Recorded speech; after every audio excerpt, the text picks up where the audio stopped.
Isak tangis keluarga pecah saat penguburan jenazah Arya Saputra, korban pembacokan di tempat pemakaman umum Kampung Cijujung, Jembatan Pari, Desa Cijujung, Kecamatan Sukaraja, Kabupaten Bogor. Proses pemakaman jenazah Arya Saputra yang berlangsung pada Sabtu pagi pukul 7.30 waktu Indonesia bagian Barat di tempat pemakaman umum TPU yang jaraknya tak jauh dari rumahnya itu, tampak terlihat keluarga dan kerabat korban melantunkan puji-pujian saat proses pemakaman.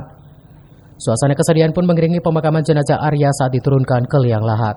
Muhammad Rifai, salah satu teman dekat almarhum, ia menceritakan sosok Arya Saputra yang dikenal sebagai orang pendiam dan rajin belajar di sekolahnya itu tak pernah ikut tawuran, bahkan sering berbaur dengan teman sekelasnya. Arya meninggal dibacok oleh pelajar lain dan ia mendapat kabar dari gurunya usai mengikuti ujian sekolah. Tetangga korban juga mengucapkan hal yang serupa, sosok Arya Saputra yang dikenal sebagai orang pendiam dan rajin belajar di sekolahnya, namun korban juga dikenal sebagai anak yang soleh dan berbakti kepada orang tua. Dia sering sekolah terus belajar, tapi belajar tuh kadang dia suka pulang duluan gitu, tapi baik orangnya. Suka apa-apa tuh kalau ada butuh pasti dia langsung bantu. Suka ikut tawuran atau gimana? Nggak pernah. Dia orang baik-baik gitu. Kaget saya. Soalnya dia tuh paginya itu masih ngechat sama saya. Ngechat di grup mau berangkat sekolah, tapi pas lihat fotonya saya kaget. Isi chatnya kayak gimana? Hotel sekolah doang gitu dia. Begitu doang. Jam berapa? 7.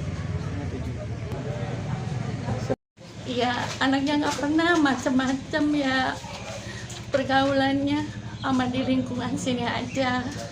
Berkumpul, bergaul, dia baik.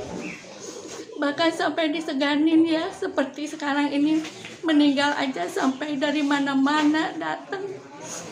Termasuk Pak Bu Camat datang, Pak Lurah, Ibu Lurah juga datang. Ya, kita udah bisa nilai ya dari situ.